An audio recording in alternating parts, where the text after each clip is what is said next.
Hello my dear sewing friends, it's Elisa here with Thoughtful Creativity, and you know what? I was actually just about to start filming another sewing and drafting tutorial for you guys, and then I realized, well, I'm out of some sewing supplies that I usually use in my videos. So, field trip it is. And I want to take you with me so that you can see where I buy some of the really cheap and really affordable sewing supplies. You will be surprised where I get them and how you can transform some household items into some sewing supplies. So let's get going. Let me grab my purse and we'll be on our way.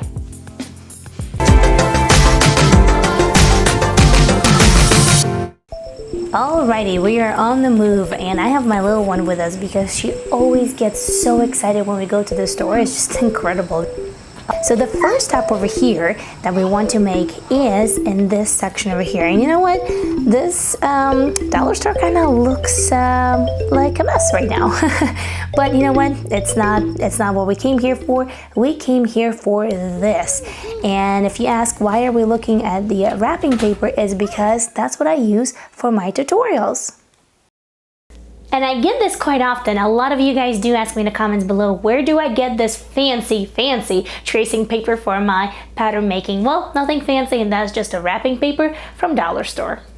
I think I have my heart set on this tropical one, but the main thing before you buy wrapping paper for your sewing needs is to check for this sign that says grid lines included. And if you've seen a sewing and drafting tutorial for this particular sweater, you've probably noticed that I've used new wrapping paper, the same one that we got today at the dollar store. Alright, this is going to be our next step, and I'm going to pick up a pack of these hangers. And it might seem like a very unusual item to buy for your sewing room. However, that's how I store my fabric, and I did a full episode on this, how I store my fabric, why do I use hangers, the reasons behind it. So if you want to check it out, I'll leave the link in the info box below for you guys.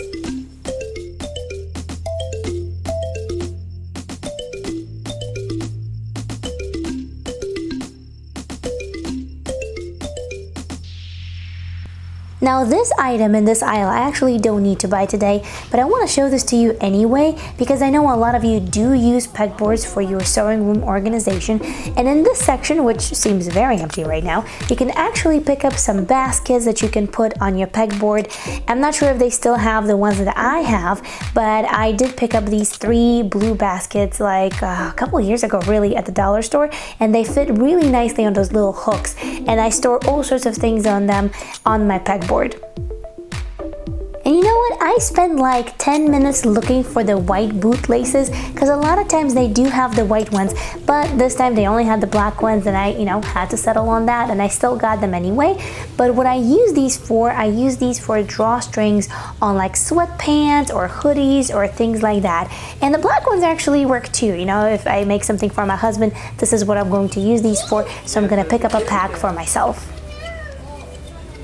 So I think the kitchen aisle in dollar store deserves a separate recognition for, a lot of things that you can find there for your craft purposes. But the one thing that I absolutely love is the ziploc bags. And these are great for a variety of things, and the primary way that I use them is this.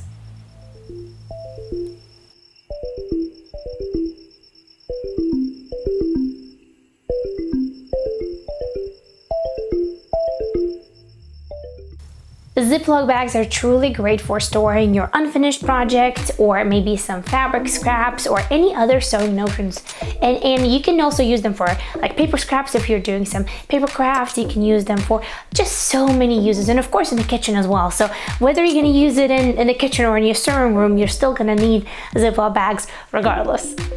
So I also have one of these at home, so I did not need to pick up one of these this time, but hey, lint roller is a lifesaver, especially during this time of the year when you're probably going to be working with a lot of fuzzy materials, prepping for fall and winter wardrobes, and the stuff is going to be flying everywhere. It's just going to be bananas crazy. So lint roller really helps to keep everything nice and neat and to keep all those little fuzzies away from your work area.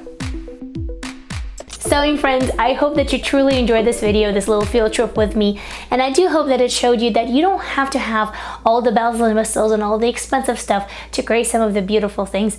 All you need are some simple sewing supplies. Some of them are household items that you repurpose into sewing supplies, and then you can start creating. So thank you so much for watching.